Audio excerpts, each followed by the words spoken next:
देखिए आजकल का फैशन है, लड़कियां पढ़ी लिखी और लड़की के घर वाले धन दौलत दे करके कम पढ़ा लिखा लड़का के यहाँ शादी कर दे रहे हैं। ऐसा एगो शादी बा,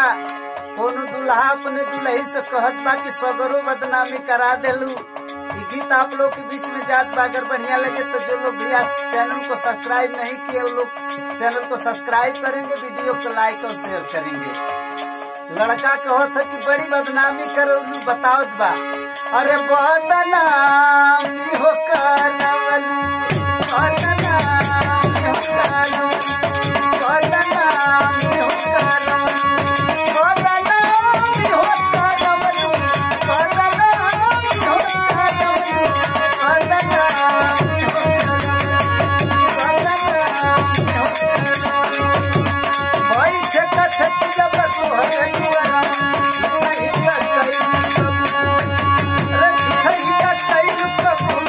धनिया नहीं कई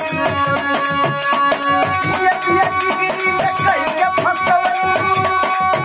अरे ये डिग्री कई के फसवली, ससुरा में भाई तू कमाल हो करवली,